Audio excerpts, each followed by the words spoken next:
मुझसे अभी किसी ने प्रश्न किया कि आप भारतीय सभ्यता, भारतीय संस्कृति, अपना धर्म मेरा धर्म, आप इतना पक्षपात क्यों करते हैं? तो मैंने कहा भाई क्यों न किया जाए, हमारा तो सौभाग्य है कि हमको इस पक्ष में खड़े होने का अवसर मिला है, क्यों ना किया जाए। मैंने कहा आप पूरे विश्व में कोई एक उदाहरण मुझे ढूंढ कर ला दीजिए, एक उदाहरण जहां अयोध्या जैसा साम्राज्य जिसका वैभव इंद्र से भी अधिक है, जहां अयोध्या जैसे साम्राज्य को थाल में लेके भरत जैसा कोई भाई जाता हो और लौटते समय अपने भाई की चरण पादुका लेकर आकर और संतोष से 14 वर्ष प्रतीक्षा करता हो, आपको पूरे विश्व में ऐसी कोई संस्कृति मिलेगी, ऐसी कोई सभ्यता मिलेगी? ऐसा एक उदाहरण आप देखकर बताइए। दर दर द्वार द्वार पर जाकर भिक्षाटन करके अपना जीवन यापन करने वाले साधु संतों को देखकर कोई अपने घर में उत्सव मनाता हो, ऐसी सभ्यता आपको कहां मिलेगी? करूं आरती चरण पखारूं, तन मन धन संतन पे कहे कथा और अर्थ विचारे, आप तरह औरन को तार, कह रे दास मिले हरिदासा, जन्म जन्म की पूरी आशा, जन्म जन्म की पूरी आशा। तो ऐसा उत्सव व्यास जी के यहां पर नित्य होता है। तो व्यास जी की जो संत सेवा की प्रशस्ति थी, महिमा थी, यश था, चारों दिशाओं में फैलने लगा। तो एक बार एक साधु के मन में आई कि व्यास जी की परीक्षा लेनी चाहिए, व्यास जी की इतनी महिमा हो रही है, इतना यश है, देखें भी भाई तिल में तेल कितना है। तो परीक्षा लेने के भाव से वो व्यास जी के यहां पर पहुंच गए। व्यास जी के ठाकुर जी श्री युगल किशोर जी, जो आज पन्ना में विराजमान है। तो दोपहर का समय था, राजभोग श्री ठाकुर जी को लगने वाला था। तो संत भगवान ने द्वार पर जाकर आवाज दी, राधे श्याम।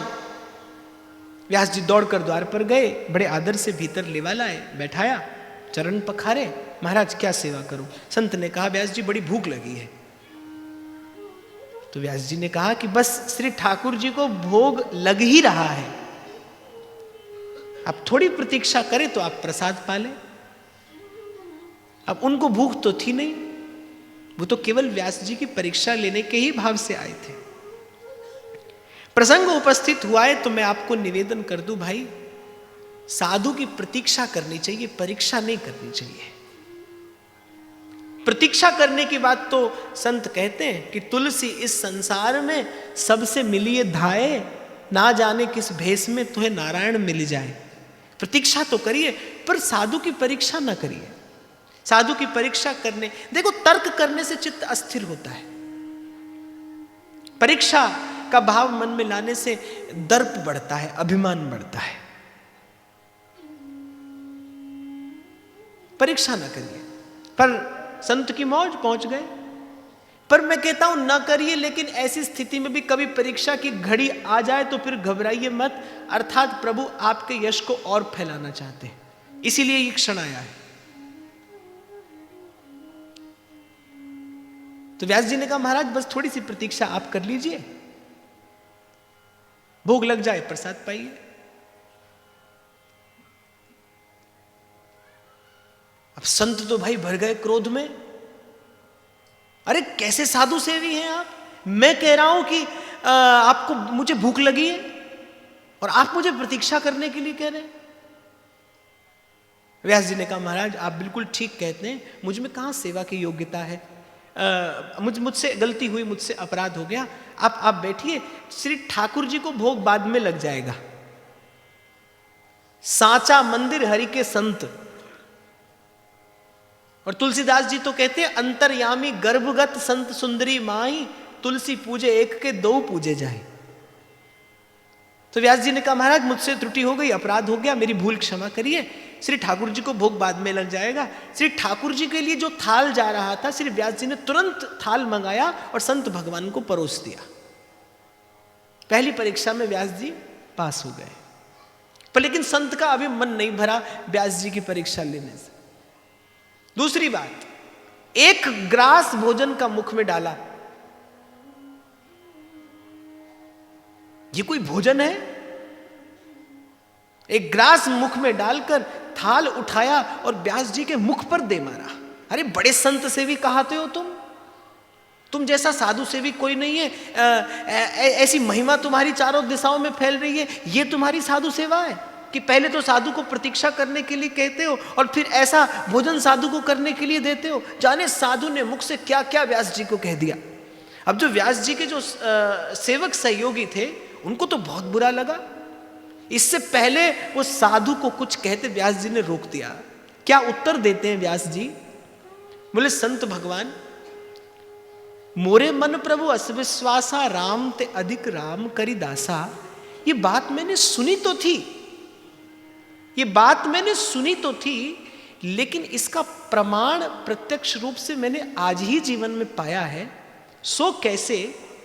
अपने जुगल किशोर जी को तो मैं नित्य भोग लगाता हूं।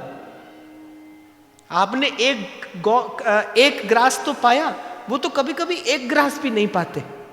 अपने जुगल किशोर को तो मैं नित्य भोग लगाता हूं, पर संत भगवान से अधिक होते हैं। जुगल किशोर को नित्य भोग लगाता हूं, थाल मेरे पास लौट आता है, अपने हाथ से अपनी सीत प्रसादी मेरे मुख तक पहुंचाने का कार्य तो आप ही ने किया है। ऐसी कृपा तो प्रभु ने भी कभी नहीं की। मैं तो जाने इस सीत प्रसादी से वंचित रह जाता। आप चले जाते, जाने मेरे भाग्य में ये प्रसाद का कण आता कि नहीं आता। कैसी आपकी करुणा है मुझ जैसे दीनहीन पर प्रभु, कि आपने जाने से पहले ये शीत प्रसाद, ये प्रसाद का कण भी मेरे मुख में डाल दिया। जार जार करके रोने लगे संत। व्यास जी की परीक्षा लेने के लिए आए थे, चरणों में पड़ गए व्यास जी के कि व्यास जी आपकी जो महिमा सुनी है उससे कहीं अधिक आपको पाया है। त्रिनादपि सुनी चेन तरोरपि सहिष्णुना, भक्त बिन कौन सहे अपमान, कौन सहे अपमान। मैंने आपको निवेदन किया महाराज जी, अभी हम 3 दिन द्रौपदी पर चर्चा कर रहे थे। कैसी सहनशीलता। द्रौपदी पूरे भारत की माता है, वो पूरे भारत की मां है। इसलिए मैं बड़ा सावधान होकर बोल रहा था कि मां के विषय में जब कुछ कहा जाए तो बहुत सावधान होकर कहना चाहिए। मां का यश बढ़े ना तो कम से कम ना हो। कैसी सहनशीलता द्रौपदी में कि जिस दुशासन ने वस्त्र खींचा, जिस दुशासन ने आंचल मैला किया, जिस दुशासन ने भरी सभा में अपमानित किया, जिस दुर्योधन ने वासना भरी दृष्टि से देखकर पतिव्रता के तेज को मैला करने का प्रयास किया, उसी दुर्योधन और दुशासन की मां गांधारी सभा में आती है तो वो फटा हुआ आंचल भूमि पर बिछाकर पहले प्रणाम करती है। श्राप देने को उद्यत द्रौपदी गांधारी कहती है, बेटी रुक जा, इन्हें श्राप ना देना, ये नहीं जानते इन मूर्खों ने क्या किया है। महारानी गांधारी ने भरी सभा में कहा महाराजा धृतराष्ट्र से कि आपके हाथ में राजदंड है, आप तो भीतर से भी अंधे हो गए। आप नहीं जानते कि ये सती है। यदि ये ना चाहे तो गंगा आपको जल ना दे, यमुना आपको जल ना दे, सूर्य आपको प्रकाश ना दे, चंद्रमा चंद्रिका ना दे। इस परम सती का अपमान आपने अपनी आंखों के सन्मुख हो जाने दिया। दुर्योधन से कहा गांधारी ने, अरे मूर्ख, अपनी भाभी के वस्त्र हरण की आज्ञा दी, अब अपनी माता के वस्त्र हरण की आज्ञा भी देकर देख। गांधारी ने कहा, बेटी इन्हें श्राप न देना। और द्रौपदी मां है, माता आज्ञा देती है, ये राजमाता की आज्ञा है, मौन हो जाती है। मैं कई बार इस घटना का चिंतन करते करते कांप जाता हूं। और ईश्वर ना करे, ईश्वर न करे कि कभी भारत की भूमि पर ऐसा दिन दोबारा किसी को देखने का अवसर मिले जब जब भरत वंश के सबसे श्रेष्ठ कुल की पुत्र वधू का अपमान उसके घर के, उसके निज जनों के सन्मुख हुआ। ईश्वर ना करे कभी कभी भारत फिर ऐसा दिन देखे। पर कितना अपमान, कितनी पीड़ा उस सती स्त्री के मन में हुई होगी, लेकिन उस पीड़ा में भी धर्म नहीं भूलती, उस पीड़ा में भी अपना संस्कार नहीं भूलती, उस पीड़ा में भी द्रौपदी संस्कार नहीं भूलती। गांधारी ने कहा रुक जा, द्रौपदी रुक जाती है और कहते हैं कि एक बार तो भगवान भक्त हो गए द्रौपदी के। ऐसे ही भगवान ने अपने पीतांबर में ज्योति नहीं छिपाई थी द्रौपदी की, ऐसे ही भगवान ने अपने नाम से साझा करता हुआ नाम कृष्णा को नहीं दिया था। कैसी श्रेष्ठ भक्ति रही होगी उसकी। अरे आपके मेरे जीवन में तो क्या दुख है, कितना दुख है। भगवान जिनके पक्ष में खड़े रहे, उन पांडवों ने कौन कौन सी पीड़ा नहीं झेली, कौन कौन सा दुख नहीं उठाया।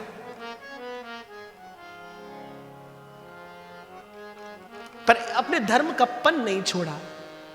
श्री कृष्ण शरणम मम, श्री कृष्ण शरणम मम,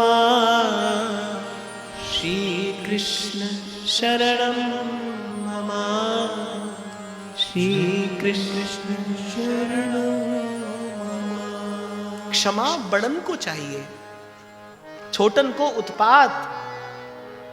अरे कहा विष्णु को घट गयो जो भृगु मारी लात। यहां तो भक्त और भगवान दोनों। कभी कभी उस लीला का आप अपने मन में चिंतन करना, भावना करना। महर्षि भृगु जाते हैं वैकुंठ लोक और शेषशाही श्रीमन नारायण, माखन से भी कोमल श्रीअंग प्रभु का,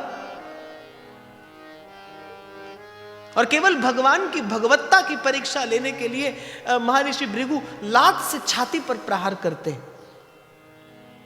और प्रभु कहते कि महर्षि, हे भूदेव, मेरा वक्षस्थल कठोर है, आपको चोट तो नहीं आई? यद्यपि माता लक्ष्मी कुपित हो गई कि आज के बाद ब्राह्मणों के यहां नहीं जाऊंगी, यद्यपि माता लक्ष्मी कुपित हो गई कि आज के बाद तुम्हारे यहां नहीं आऊंगी, पर भगवान कहते हैं कि प्रभु चोट तो नहीं आई आपको? जब सोते हुए 5 पुत्र मारे अश्वत्थामा ने, तो कहते हैं कि दुर्योधन भी इस बात से पीड़ित हो गया कि अरे मूर्ख, ये क्या किया, भरत वंश का बीज नष्ट कर दिया। और सोते हुए बालकों को मारना, ये तो आतताई का काम है। कहते हैं कि पहली बार श्री कृष्ण ने भी कहा कि अब ये ब्राह्मण नहीं रहा, अब ये जीने योग्य नहीं है, जीवन धारण करने योग्य नहीं है। श्री कृष्ण ने संकेत किया भीम को, अर्जुन को कि मार दो इसे, अब ये ना तो ब्राह्मण है और ना जीने योग्य है, ये आत्ता ही है, इसके भार से धरती माता दुख पाती होगी। केश पकड़कर भीम और अर्जुन प्रहार करने लगते हैं। जिस माता ने अभी अभी अपने 5 पुत्र खोए हैं, वो माता अर्जुन का हाथ रोक देती है, मत मारिए इसे, ये गुरुपुत्र है। तभी मैंने कल आपसे एक छोटी सी विनती की थी, भाई आपको मुझे गौरव होना चाहिए, किनकी परंपरा में आपका मेरा जन्म हुआ है। बां जिनादी पकड़ी है, सिर जाए बां नहीं छोड़िए, तो गुरु तेग बहादुर बोलिया, धड़ पे धर्म नहीं छोड़िए। ऐसे ऐसे महापुरुषों की परंपरा में आपने मैंने जन्म लिया है, उस भूमि पर आपको मुझे जन्म मिला है। कैसा श्रेष्ठ जीवन, कैसा श्रेष्ठ जीवन यहां भक्तों ने, संतों ने जिया है। आपका मेरा सद्भाग्य है।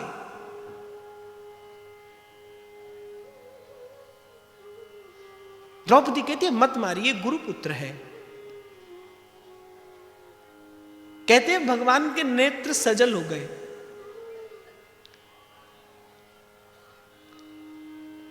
कि कितनी पीड़ा पाई है इसने, कैसा अपमान द्रौपदी ने सहा, कितनी पीड़ा पाई जीवन भर, अपार कष्ट, अपार पीड़ा, अपमान, तिरस्कार, क्या क्या नहीं झेला, लेकिन धर्म नहीं छोड़ती, धर्म नहीं छोड़ती। और भगवान आज्ञा दे रहे हैं कि आतताई है, इसके बोझ से धरती माता दुख पाती है, ये ब्राह्मण नहीं है, ये जीवन धारण करने योग्य नहीं है, मार दिया जाए इसे। अर्जुन मारने लगते हैं, द्रौपदी अर्जुन का हाथ पकड़ लेती है, ये गुरुपुत्र है और मैं जानती हूं पुत्र के चले जाने से माता को क्या कष्ट होता है। क्या उत्तर देती है द्रौपदी, मैं जानती हूं कि पुत्र के चले जाने से माता के हृदय को क्या कष्ट होता है। इस पीड़ा को, इस कष्ट को कौन जानेगा, कौन समझेगा। केशव कहिए इनसे, मुक्त कर दे इसे। मैं नहीं चाहती जो पीड़ा मुझे हो रही है वो पीड़ा कुछ देर के बाद अश्वत्थामा की माता को हो। मैं पीड़ा का प्रसार करके अपनी पीड़ा से मुक्ति नहीं पा सकती। मैं जानती हूं किसी को पीड़ा देकर पीड़ा से मुक्ति नहीं पाई जा सकती।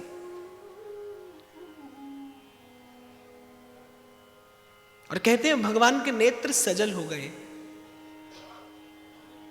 नेत्र छलछला गए कृष्ण के। और द्रौपदी की ओर देखकर भगवान ने कहा कि आज कृष्णा, आज मुझे गर्व हो रहा है इस बात का कि तुम्हें संसार कृष्णा के नाम से जानेगा। और जब कोई संसार में तुम्हारी बात करेगा, तुम्हारा यश गाएगा, तो तुम्हारी यश गाथा में कहीं ना कहीं इस कृष्ण का नाम अवश्य आएगा। तुमसे संबंध पाकर आज मैं कृतार्थ हुआ हूं, मैं कृतकृत्य हुआ हूं। ऐसी भक्ति, ऐसी तितिक्षा, ऐसी सहनशीलता, कितना छोटा सा अपराध किसी का हम जीवन भर स्मरण रखते हैं, जीवन भर मन मैला किए रहते हैं हम अपना किसी के छोटे से अपराध से।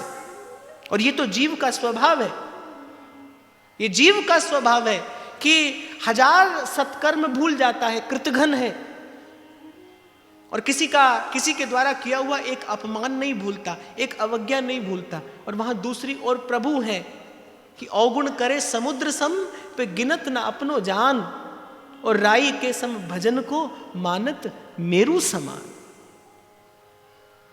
तो पहला पथ्य है श्रद्धा। आप चाहते हैं कि नाम की महिमा जीवन में प्रकट हो, आपके चरित्र से खुशबू आए, ईश्वर प्रभु भगवान प्रसन्न हो आप पर, आपकी ओर 2 पग चलकर आए। एक बात मैं आपको और निवेदन कर दूं भाई, आप कभी नहीं जाओगे, आप कहीं नहीं जाओगे, जब आएंगे भगवान ही आएंगे आप तक। जीव कहां जाएगा, कहां चल के जा सकता है, किस दिशा में, किस ओर, आप और मैं किस योग्य। जब कभी आएंगे तो तब कभी प्रभु आएंगे, वही चलकर आएंगे आप तक। वो आप तक चलकर क्यों आए, जब जीवन की ये कली खिले, जब जीवन की कली खिलकर पुष्प बने, आकर्षित हो भगवान आपके जीवन की सुंदरता से, चलकर आए आप तक। तो पहला पथ्य नाम सुमिरन करते करते श्रद्धा, दूसरा पथ्य सहनशीलता। और एक बात आपको और खबर दूं कि सहनशील दुर्बल नहीं होता। दुर्बल व्यक्ति तो सहनशील हो ही नहीं सकता। जो तन से दुर्बल होता है वो देखो थोड़ा सा कार्य करने पर खींच जाता है ना, क्योंकि बेचारा तन से दुर्बल है। क्रोध किसे आता है? कभी भी स्वस्थ व्यक्ति, मन से स्वस्थ व्यक्ति क्रोध नहीं करता। मन से स्वस्थ व्यक्ति क्रोध कर ही नहीं सकता। जो मन से स्वस्थ है, प्रसन्न है, वो क्यों क्रोध करेगा? क्रोध तो मन के रोग का ही सूचक है। मन अस्वस्थ होता है तो क्रोध आता है, मन दुर्बल होता है तो क्रोध आता है। इसलिए जो व्यक्ति क्रोध करे वो व्यक्ति क्रोध का नहीं, वो तो दया का पात्र है। जैसे रोगी दवा का पात्र है। एक मानसिक रोगी किसी को अपशब्द कह दे, एक व्यक्ति जो मानसिक रोगी हो वो व्यक्ति किसी को अपशब्द कह दे, गाली भी दे दे, तो अमुक व्यक्ति कहते अरे छोड़ो पागल है, ऐसा ही तो कहते हैं। उसे लड़ा थोड़ी जाता है, उसे झगड़ा थोड़ी जाता है। ऐसे क्रोधी व्यक्ति है, वो बेचारा भीतर से दुर्बल है, दुर्बल पर दया की जाती है, क्रोध नहीं किया जाता। जब कोई व्यक्ति क्रोध करे, बार बार क्रोध करे, बहुत क्रोध करे, तो क्रोध ना करिए, दया करिए उस पर। वो तो आपकी दया का पात्र है, वो तो सहानुभूति का पात्र है। या तो मार्ग छोड़ दीजिए। हमारे डोंगरे पापा तो कहते थे दूरम उपाय, बोले संसार से उलझिए मत, संसार की गुत्थी सुलझाए रहिए, इसी में बुद्धिमानी है। जहां आपको लगे उलझन है, बहुत मार्ग है संसार में, मार्ग बदल लीजिए। और भगवान ने उदार हृदय दिया हो तो किसी को दुर्गुण में देखकर उसका उपहास न करिए, किसी को दुर्गुण में फंसा देखकर उसका उपहास न करिए, उसके लिए प्रार्थना करिए, उसके मन की शुद्धि के लिए 2 मिनट भगवान नाम का उच्चारण करिए। केशव माधव हरि हरि राम राम बोल कृष्ण कृष्ण बोल, केशव माधव हरि हरि बोल। कबीरा सोई पीर है जो जाने पर पीर। कबीर कहते हैं साधु का लक्षण क्या है? कौन होता है साधु? कबीरा सोई पीर है जो जाने पर पीर, जो पर पीर न जाने सो काफिर बेपीर। जो पर पीर न जाने। आपको धर्म सीखने की आवश्यकता क्या है? तुलसी बाबा सीधी व्याख्या देते हैं धर्म की, परहित सरस धर्म नहीं भाई। आनंद आएगा भाई अपने जीवन को साधने में, संसार के मध्य रहकर साधिए, आपको आनंद आएगा। जब करे कोई क्रोध आप पर, प्रार्थना करिए भगवान से उसके अंतःकरण की शुद्धि के लिए। 2 घड़ी हरि नाम का उच्चारण करिए, आपका सुमिरन भी होगा और आपसे सेवा भी होगी। हाँ, पर मैं इतना आपको जरूर बता दूं कि भाई मार्ग लंबा है, ये मार्ग लंबा है। तीसरा पथ है धीरज। साहिब की गति अगम है, चल अपने अनुमान। धीरे धीरे पांव धर पहुंचेगा परमान। इबादत कर, इबादत कर, इबादत करन दे नर गल बन दिए। किसे दी अज बन दिए, किसे दी कल बन दी। इबादत कर। तो पहला पथ है, दूसरा, तीसरा धीरज। साधन करिए लेकिन फल पाने की त्वरा ना हो। हमारे बाबा सुनाते थे, एक बार बंदरों ने सोचा, बोले अरे मनुष्य खेती कर सकता है, हम क्यों नहीं कर सकते, हम भी करेंगे। तो चोरी छुप के देख लिया कैसे बीज डालता है एक किसान। बीज चुरा लिए, डाल दिया। अब बीज डालने तक तो देख लिया, अब बंदर जो ठहरे, अब क्या करें बेचारे, रोज सुबह बीज डालें, शाम को खोद कर देख ले, बोले कुछ हुआ नहीं। ऐसा ना हो साधन में। जो मार्ग पकड़ा है उस पर निष्ठा से चलिए। कबीर कहते पहुंचेगा परमान, ये प्रमाणित है। साहेब की गति अगम है, तू चल अपने अनुमान। आप अपनी सामर्थ्य से चलिए। इसीलिए कल व्यासपीठ ने निवेदन किया था, जितना साधन हो उतना निर्मलता से, ईमानदारी से करिए। थोड़ा करिए, चिंता नहीं है, थोड़े की चिंता नहीं है। शुद्ध हो, सेवा कम हो पर अपराध मुक्त हो। भले सुमिरन थोड़ा हो पर विकार मुक्त हो, निष्काम हो। प्रार्थना टूटे फूटे शब्दों में हो, प्रभु स्वीकार करेंगे, पर निष्काम हो।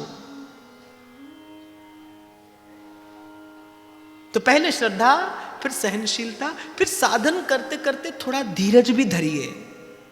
आशा रख सजनी आएंगे, आशा रख सजनी आएंगे।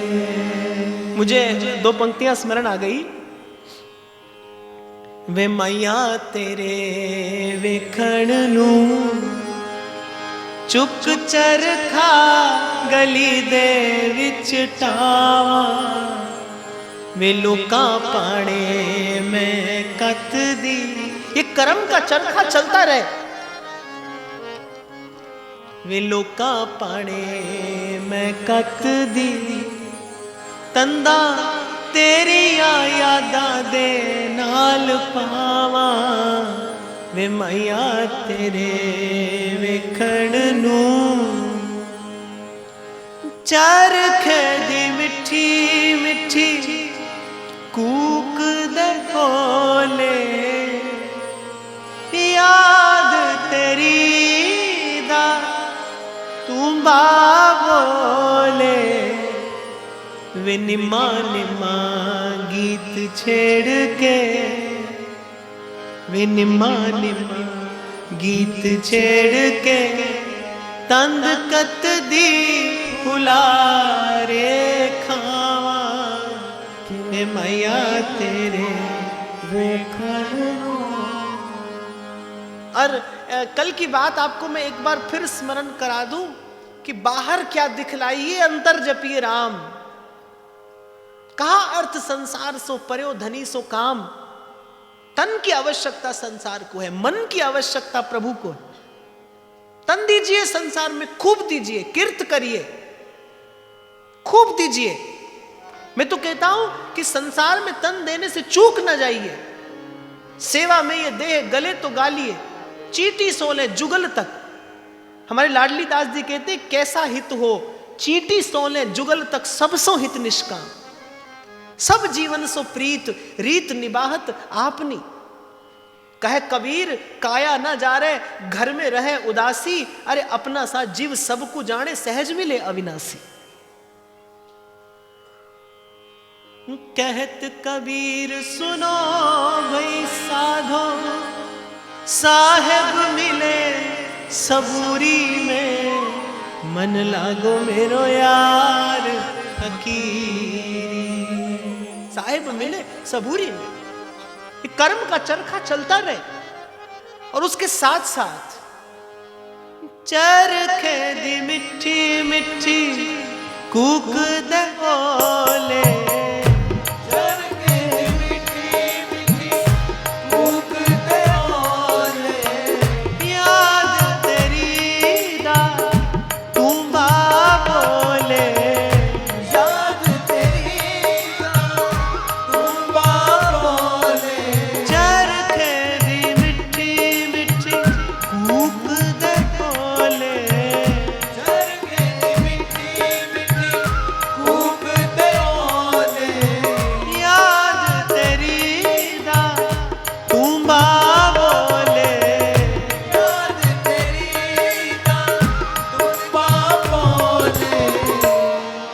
वे निम्मा निम्मा गीत छेड़ के, निम्मा निम्मा गीत छेड़ के, वे निम्मा निम्मा गीत छेड़ के तंद कत दी गुलारे खावा वे लोका पाने मैं कत दी तंदा तेरी यादा दे नाल पावा वे मैया तेरे वेखण नू चुप चरखा गली दे विच टावा, मैया तेरे वेखण नू चुप चरखा गली दे विच टावा वे लोका पाने मैं कत दी तंदा तेरी यादा दे नाल पावा वे मैया तेरे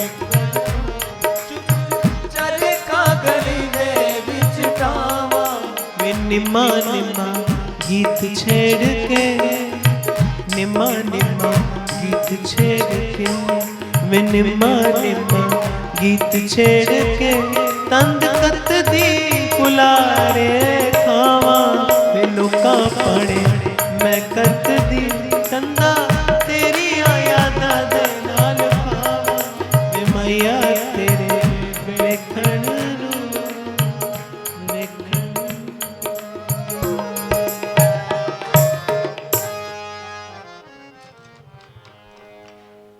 तो सत्कर्म का सद्भाव का सूत लेकर, सेवा का सूत लेकर,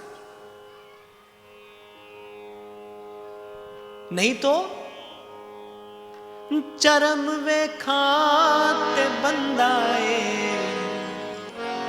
करम वे खाते गंदाए, चरम वे खाते बंदाए, करम वे खाते गंदाए, वे बंदिया गंदिया बंदिया गंदिया, बंदगी तेरा गहना कहंदे। सेवा का सूत लेकर और कर्म का चरखा चलता रहे। इसीलिए कल मैंने आपको कहा था भाई, बिना पुरुषार्थ के, परिश्रम के भूख नहीं लगती और बिना भूख के भोजन का स्वाद नहीं मिलता।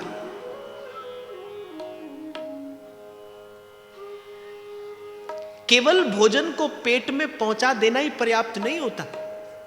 आपका भोजन खा लेना पर्याप्त नहीं है। शरीर भोजन पचाए, भोजन से रस बनाए, तब भोजन का लाभ है, तब शरीर हष्ट-पुष्ट होता है।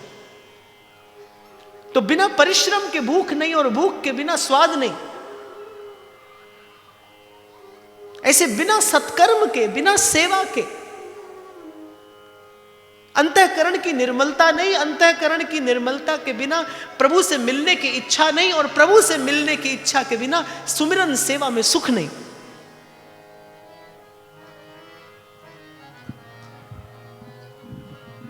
एक व्यक्ति यहां बड़ा परिश्रम करके चल के आता है। एक माता ने मुझे लिखा, कभी कभी कथा में झूठ बोलकर भी आना पड़ता है। अब क्या करें? आपने मुझसे पूछा है क्या करें, तो मैं तो आपको अपना उत्तर दूंगा, बाकी जो आपको अच्छा लगे आप करिए। मैं तो आपको कहूंगा, जहां तक हो सके असत्य न आने दीजिए जीवन में। थोड़ा धीरज धरिए, प्रभु से प्रार्थना करिए। आपकी पुकार सच्ची है, आपकी इच्छा प्रबल है, तो एक दिन आप क्या, आपको रोकने वाला आपको सत्संग में लेकर आएगा। आप विश्वास रखिए।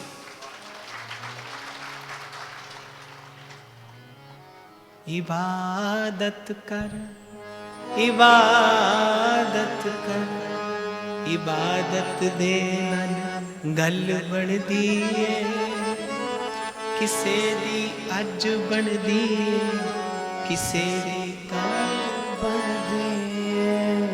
और आपको नहीं लगता कि यहां आकर भी मन लगा रहे पीछे, उससे तो अच्छा है वहां रहकर भी मन लगा रहे सत्संग में। मैं तो आपसे, आपने मुझसे पूछा तो मैं तो आपको यथामति उत्तर दे रहा हूं कि जहां तक हो सके न कहिए असत्य। थोड़ा धीरज धर लीजिए, आज नहीं तो कल। अरे जगत मजूरी देत है, क्यों राखे भगवान। आपको प्रभु सत्संग से क्यों वंचित रखेंगे। और मैं आपको केवल आपका मन रखने के लिए नहीं कह रहा, मैं आपको अपने अनुभव से बता रहा हूं कि आपकी पुकार सच्ची है तो एक दिन आपको रोकने वाला आपका हाथ पकड़ के लेकर आएगा। आप भी आएंगे और वो भी आएगा। धीरज धरिए। साहिब की गति अगम है। और फिर याद दिला दूं आपको, साहिब के दरबार में कमी काऊ की ना है, कमी काऊ की ना है। तो सेवा का सूत और कर्म का चरखा और चलाते रहिए। चींटी सो ले जुगल तक सब सो हित निष्काम। जब अवसर पड़े, जैसा अवसर पड़े, जिसकी सेवा का अवसर पड़े, सेवा कर दीजिए, करते चले जाइए।